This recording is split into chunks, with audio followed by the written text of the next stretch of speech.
Hello everyone, I hope आप सब ठीक होंगे। तो इस वीडियो में मैं आपको बताऊंगा मूविंग एवरेज के बारे में, जो कि हम कहते हैं ईएमए, जिसकी फुल फॉर्म है एक्सपोनेंशियल मूविंग एवरेज। बेसिकली जो मूविंग एवरेज का जो काम होता है, ये हमको एक ट्रेंड बताने में हेल्प करता है। सपोर्ट और रेजिस्टेंस बताता है कि मार्केट में कहाँ सपोर्ट और रेजिस्टेंस बन रहा है और कहाँ हम अपनी एंट्री ले सकते हैं, कहाँ हम अपने टारगेट रख सकते हैं, कहाँ हम एसेट लगा सकते हैं। बेसिकली ईएमएस का काम ये होता है। तो इस वीडियो में मैं आपको ये जो 6 ईएमए दिख रहे हैं, ये मैं आपको एक्सप्लेन करूँगा। तो इन शॉर्ट में मैं जैसे आपको बताना चाहूँ कि जो जितना छोटे ईएमए होता है, जैसे 9 ईएमए हो गया, ये सब हमारे जो जितने छोटे होते हैं, ये स्कैल्पिंग के लिए काम आते हैं। ये शॉर्ट टर्म मूव्स हमको बताते हैं कि मार्केट में कहाँ हम स्कैल्प कर सकते हैं। तो बेसिकली जो ये आपको नंबर दिख रहे हैं 9 ईएमए, ये 15, ये सब, ये कैंडल्स का एक एवरेज वैल्यू बताते हैं, कि एवरेज प्राइस बताते हैं कि जो 9 कैंडल का एवरेज प्राइस जो है मार्केट अभी उस पर है। तो बेसिकली ये ईएमआईज़ का मतलब ये होता है कि 9 कैंडल का फॉर्मेशन होता है। ये 9 कैंडल के हिसाब से बताता है कि मार्केट में कहाँ सपोर्ट बन रहा है, कहाँ रेजिस्टेंस बन रहा है, या कहाँ मार्केट में हम एंट्री ले सकते हैं, उस हिसाब से ये हमको बताता है। तो जितने जैसे ये बड़े ईएमएस बनते जाते हैं, जितने ज़्यादा पॉइंट के ईएमए होते हैं, मार्केट उस हिसाब से हमको एक बिगर डायरेक्शन पता लगता है, बिगर टाइम फ्रेम के हिसाब से पता लगता है कि मार्केट का डायरेक्शन अब किस तरफ है, मार्केट में कहाँ एक स्ट्रॉन्ग सपोर्ट है, कहाँ एक स्ट्रॉन्ग रेजिस्टेंस है, उस हिसाब से। तो चलिए मैं आपको एक बारी लगा के दिखा देता हूँ। यहाँ पर हम जाएंगे इंडिकेटर सेक्शन में, यहाँ पर आप टाइप कर सकते हैं मूव एक्सपोनेंशियल मूविंग एवरेज, ये दिख जाता है। फिर यहाँ पर जैसे कि आप देख पा रहे हैं, यहाँ पे इसकी सेटिंग में जाके ये 9 ऑटोमेटिकली सेलेक्ट है, जो कि हमारा फर्स्ट पॉइंट है। तो ये 9 ईएमए इसका है ये। तो 9 ईएमए बेसिकली जैसे कि मैंने आपको बताया है कि जितना छोटा जो ईएमए होता है वो हमारे स्कैल्पिंग के लिए काम आता है। अब जैसा कि आप ये देख सकते हैं यहाँ पे, मैं आपको ये बता देता हूँ कि मार्केट जो थी यहाँ पे इस ईएमए से रिजेक्शन ले रही थी, बार बार बार बार रिजेक्शन ले रही थी। यहाँ पर आई, रिजेक्शन लिया। फिर जो हुआ कि मार्केट ने इसको ब्रेक करा, ब्रेक करने के बाद कैंडल क्लोज करी, और फिर जब इसने कैंडल क्लोज करी तो नेक्स्ट कैंडल ने इसका सपोर्ट लेके फिर ऊपर अपसाइड गई। ठीक है, यहाँ पर अभी आप देख सकते हैं किसी भी जितनी भी कैंडल्स बनी हैं, किसी ने भी इस ईएमए के नीचे क्लोज नहीं दिया। हालांकि ये जो यहाँ पर था, जो मार्केट ने एक पुल बैक लिया था, ठीक है, वो यहाँ पे जो एफवीजी आपको जैसे दिख रहा है, मार्केट ने इसको एक बारी टैप करा था। ठीक है, इसको टैप करने के बाद फिर मार्केट ने यहाँ से अपसाइड जाना स्टार्ट कर दिया। फिर आप देख सकते हैं मार्केट ने ये जो कैंडल बनाई है, ग्रीन कैंडल, यहाँ से इसने टैप करा, फिर अपसाइड गया, फिर उसके बाद से मार्केट अपसाइड ही जा रहा है। तो ये हम जैसे शॉर्ट टाइम फ्रेम में स्कैल्पिंग करना चाहें जैसे, तो उस हिसाब से होता है। एक चीज़ मैं आपको और बता दूं, ये जितने भी ईएमएस होते हैं, ये कंसोलिडेशन फेज मार्केट में काम नहीं करते हैं, कि मार्केट जैसे एक फेज में चल रहा है, रेंज बाउंड हो रखा है, तो उसमें ये ईएमएस काम नहीं करते हैं। हमें एक प्रॉपर ट्रेंड चाहिए होता है मार्केट में, तब उस हिसाब से हम अपनी एंट्री और एग्जिट प्लान कर सकते हैं।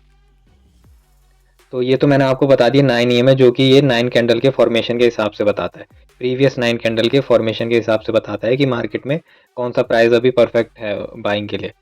तो ये हमको ये बताता है। अब हम आते हैं 15 ईएमए पे। तो इसी की सेटिंग में हम जाके, जो लेंथ आपको दिख रही है, हम इसकी इंक्रीज कर देंगे 15 ईएमए। तो ये जो 15 ईएमए है, जैसा कि मैंने आपको बताया था कि ये प्रीवियस 15 कैंडल का फॉर्मेशन पे बनती हैं। ये प्रीवियस 15 कैंडल के हिसाब से करंट प्राइस का एवरेज बताती है कि मार्केट अभी किस उस पे रिस्पेक्ट कर सकता है। तो जैसा कि मैंने आपको बताया कि ये बेसिकली जो मूविंग एवरेजेस होते हैं, ये हमको सपोर्ट और रेजिस्टेंस पता करने में हेल्प करते हैं, मार्केट का ट्रेंड डिसाइड करने में हेल्प करते हैं। तो जैसा कि आप यहाँ पे देख पा रहे हैं, मार्केट इसके नीचे आ रहा है।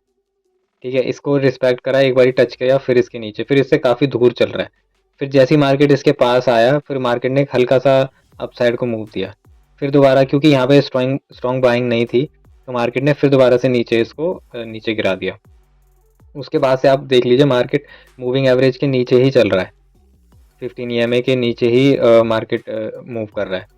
फिर मार्केट में क्या हुआ, जैसे ही मार्केट को एक लेवल दिखा, यहाँ पर यहाँ पर मार्केट ने जब इसकी लिक्विडिटी लेके यहाँ पर मार्केट जब यहाँ पर आया, तो उसने होल्ड करा। होल्ड करने के बाद जैसा कि आप यहाँ पे देख सकते हैं, एक कैंडल स्टिक पैटर्न बना है, रिवर्सल कैंडल स्टिक पैटर्न, जो कि है बॉटम पे इन्वर्टेड हैमर और एक स्पिनिंग टॉप बना है। तो जब मैं आपको बता दूं कि अगर बॉटम पे ये पैटर्न बनता है, इन्वर्टेड हैमर और स्पिनिंग टॉप, तो ये एक रिवर्सल पैटर्न होता है। ये बताता है कि जो सेलिंग यहाँ तक आ रही है, ये अब कंप्लीट हो चुकी है। तो अब मार्केट को यहाँ से रिवर्स होना चाहिए, अब मार्केट के पास अब इससे ज़्यादा और सेलिंग का पावर नहीं है, तो ये हमको ये बताता है। तो इसके बाद क्या हुआ, जैसा कि आप देख पा रहे हैं, यहाँ पे मार्केट ने इसके ऊपर क्लोजिंग दी। ठीक है, फिर नेक्स्ट कैंडल ने स्ट्रॉन्ग अपसाइड को क्लोज दिया है। फिर उसके बाद से आप देखिए मार्केट ईएमए के ऊपर ही है, ऊपर ही ट्रेड कर रहा था। तो ये होता है ईएमए 15 ईएमए का। अब मैं आपको 20 ईएमए का बता देता हूँ। मैं आपको शुरू में अभी सारे ईएमएस का बताऊंगा कि कैसे क्या मूव करते हैं, फिर हम इसका कॉम्बिनेशन लेके कैसे हम अपनी एंट्री और एग्जिट प्लान कर सकते हैं वो भी बताऊंगा। तो इसी को हम एडिट कर देते हैं, 20 ईएमए में कर देते हैं। तो 20 ईएमए में क्या बताएगा ये, 20 प्रीवियस कैंडल के हिसाब से एक एवरेज प्राइस जो बनता है उसके हिसाब से ये अपना बताएगा कि हम अभी मार्केट को किस हिसाब से मूव करना चाहिए। तो 20 ईएमए के हिसाब से भी जैसा हम देख पा रहे हैं कि मार्केट जो है वो अपसाइड में ही मूव कर रही है। अब हम आ जाते हैं 50 ईएमए पे। अच्छा, जितना बड़ा हम ईएमए यूज़ करेंगे, हम उस हिसाब से एक बिगर ट्रेंड के हिसाब से हम आइडेंटिफाई कर सकते हैं कि मार्केट के लिए कौन सा एक स्ट्रॉन्ग सपोर्ट है और कौन सा स्ट्रॉन्ग रेजिस्टेंस है। जैसा कि आप देख पा रहे हैं कि 20 ईएमए में मार्केट या 15 ईएमए में मार्केट ने यहीं से सपोर्ट दिखाना स्टार्ट कर दिया था, यहीं से उठ गई थी। बट यहाँ पर हम जैसा कि देख पा रहे हैं मार्केट 50 ईएमए में इतना ऊपर चला गया, मतलब 50 ईएमए के हिसाब से मार्केट अभी भी इसके नीचे ही एक तरीके से सेलिंग प्रेशर था। बट जैसे ही इसने 50 एमए के ऊपर क्लोजिंग दी, हमें अपसाइड का एक मूव दिखना स्टार्ट हो गया, जैसा कि आप यहाँ पे देख पा रहे हैं। और 50 एमए में ही मार्केट प्रॉपर सेलिंग जोन में थी इतने लंबे ट्रेंड में। तो जितना बड़ा हम अगर ईएमए यूज़ करेंगे उतना हमको क्लैरिटी रहेगी एक लॉन्गर टाइम फ्रेम के हिसाब से कि ज़्यादा समय तक मार्केट में कौन सा एक स्ट्रॉन्ग सपोर्ट क्रिएट हो चुका है। अब जैसे आप इसको 100 पे भी करना चाहें तो 100 में आप देख सकते हैं कि मार्केट ने इसके नीचे ही रहा है,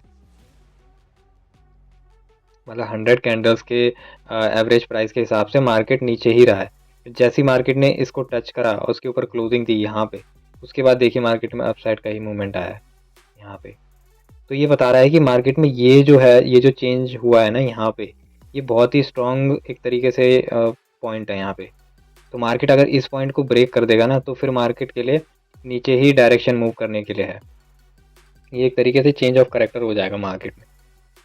तो ये मैंने आपको 100 ईएमए का बताया। अब मैं आपको 200 ईएमए का बता देता हूँ। 200 ईएमए जो होता है ये सबसे बड़ा एक तरीके से कहते हैं, बहुत अगर मार्केट ने इसको सपोर्ट लिया या इसको रेजिस्टेंस लिया है तो बहुत ही डिफ़िकल्ट होगा मार्केट के लिए इसको तोड़ना। मतलब ये बहुत लंबे टाइम फ्रेम के हिसाब से बताता है कि अगर मार्केट इसके नीचे ट्रेड कर रही है तो मार्केट अभी भी बेयरिश उसमें है। तो ये हमारा जो ईएमएस का होता है ये ऐसे काम करता है, जैसा कि आप देख पा रहे हैं। अब मैं आपको बताता हूँ कि हमें किस तरीके से ईएमएस का कॉम्बिनेशन लेके हम एक अपना एंट्री और एग्जिट प्लान कर सकते हैं और किस तरीके से हम प्रॉपर शॉर्ट एंट्री ले सकते हैं।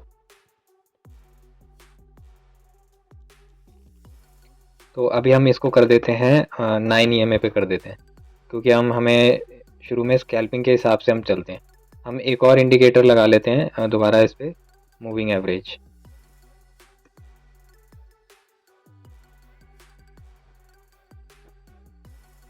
अब इसकी जो सेटिंग है वो हम चेंज कर देते हैं, इसकी हम सेटिंग कर देते हैं 15।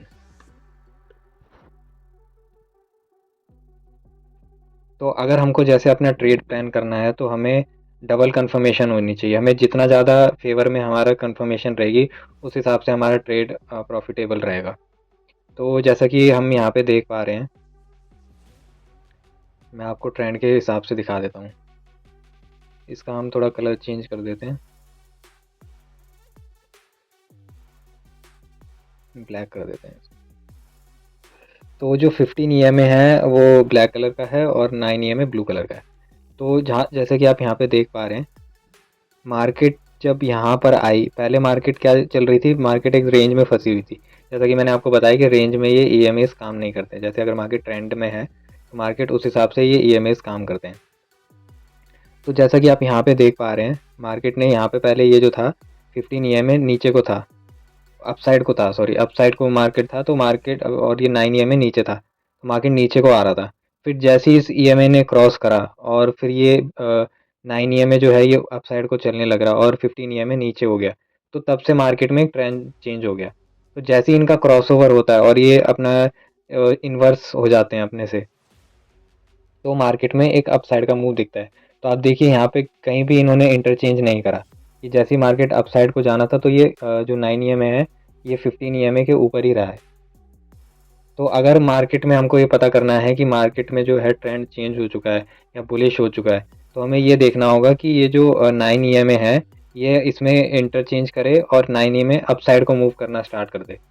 तो जैसे 9 ईएमए अपसाइड 15 ईएमए के ऊपर अपसाइड मूव करने लगेगा तो हमको ये पता लग जाएगा कि मार्केट में अब बुलिश मूवमेंट स्टार्ट हो गई है। तो देख लीजिए यहाँ पे 9 ईएमए कैसे अपसाइड को ही रहा है। फिर जैसी मार्केट यहाँ कंसोलिडेशन फेज में आ गया तब ये ऊपर नीचे ऐसे चल रहे थे। फिर से देख लीजिए मार्केट ये फिर दोबारा से अपसाइड ही रहा है। फिर ये यहाँ पे कंसोलिडेशन फेज में आ गए। फिर जब मार्केट ने अपना ट्रेंड चेंज कर दिया बुलिश से बेयरिश से, तो मार्केट फिर उसके बाद नीचे ही रहा है। फिर आप देख लीजिए 9 ईएमए नीचे हो चुका है और 15 ईएमए अपसाइड को हो चुका है। तो देखिए अब 9 ईएमए हमेशा नीचे ही रहेगा। यहाँ पर देख लीजिए, तो ये कंफर्मेशन होता है अगर ईएमए क्रॉसओवर कर रहे हैं और अपनी पोजीशन चेंज कर रहे हैं। तो अगर जैसे अगर मार्केट डाउन साइड मूवमेंट कर रहा है और अगर उसको बुलिश मोड में कन्वर्ट होना है तो वो 9 ईएमए जो होगा वो अपसाइड होगा और 15 ईएमए नीचे होगा। और अगर मार्केट को बेरिश मोड में कन्वर्ट करना है तो 9 ईएमए नीचे होगा और 15 ईएमए अपसाइड होगा।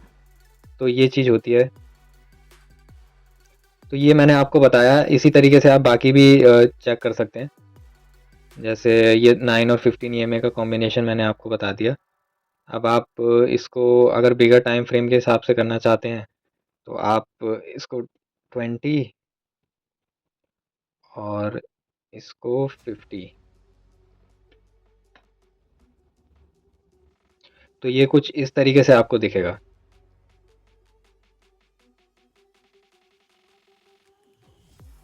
जैसा कि आप यहाँ पे देख पा रहे हैं कि मार्केट ने पहले तो यहाँ पे जिगजैग मूवमेंट क्रिएट किया, फिर ये जो 20 ईएमए है ये 50 ईएमए के इतना अपसाइड ही चल रहा है और मार्केट 20 ईएमए को सपोर्ट ले रहा है। ये अपसाइड ही है और फिर जब इसको ट्रेंड चेंज करना था तो इसने क्रॉस ओवर कर दिया इसको और फिर ये नीचे जाने लग रहा है। तो इस तरीके से ये ईएमएस काम करते हैं। जैसा कि मैंने आपको बताया कि मार्केट में अगर आप बिगर टाइम फ्रेम के हिसाब से चलोगे, अगर आप लंबे उसके लिए चलना चाहते हो कि हाँ मेरे को लंबे समय तक के लिए अपना ट्रेड प्लान करना है, तो आप उतना बड़ा ईएमए यूज़ कर सकते हो। जैसा कि मैंने आपको दिखाया 20 और 50 वाला, वैसे ही आप 100 और 200 का भी कर सकते हैं। तो बेसिकली मेरा आपको समझाने का मतलब सिर्फ यही था कि अगर आपको अपना ट्रेड प्लान करना है तो आपको ये चेक करना होगा कि ईएमए जब भी क्रॉस ओवर कर रहे हैं तो उस वक्त आप अलर्ट हो जाओ और उस हिसाब से आप थोड़ा अपना एंट्री और एग्जिट प्लान करो, ट्रेड प्लान करो। अगर जैसे ये ईएमए क्रॉस हो जाता है तब अपना यहाँ पर आप थोड़ा वेट कर सकते हैं यहाँ पर आके। फिर ये जब आपको वापस से यहाँ पे दिख जाए कि हाँ मार्केट अपसाइड भी जा रहा है बट फिर भी ये ईएमए नीचे ही है, तो आप यहाँ पर अपनी एंट्री प्लान कर सकते हो, स्टॉप लॉस अपसाइड रख सकते हो। 1:2 का टारगेट मिनिमम मिल जाता है। तो ये रोल होता है ईएमएस का। ये हमको बेसिकली यही बताता है कि कब हम अपना मार्केट में जो है वो ट्रेंड चेंज होने वाला, कब हम ट्रेंड को पकड़ सकते हैं। तो उस हिसाब से ये ईएमएस हमारे हेल्पफुल होते हैं और ये रेंज बाउंड मार्केट में काम नहीं करते हैं, ये सिर्फ एक ट्रेंडिंग मार्केट में काम करते हैं। तो यही इस वीडियो में मैं आपको समझाना चाहता था। अगर आपको वीडियो अच्छी लगी हो तो वीडियो को लाइक ज़रूर कर देना और शेयर ज़रूर कर देना अपने फ्रेंड सर्कल में, अपने नोन में। और आपके कोई भी डाउट हो ईएमएस से लेके या किसी भी और टॉपिक से लेके, वो आप मेरे से शेयर कर सकते हो कमेंट सेक्शन में। और नेक्स्ट वीडियो आप किस टॉपिक पे चाहते हो तो वो भी आप मेरे को कमेंट सेक्शन में बता सकते हो। तो thank you so much guys for watching. मिलते हैं नेक्स्ट वीडियो में। Okay bye.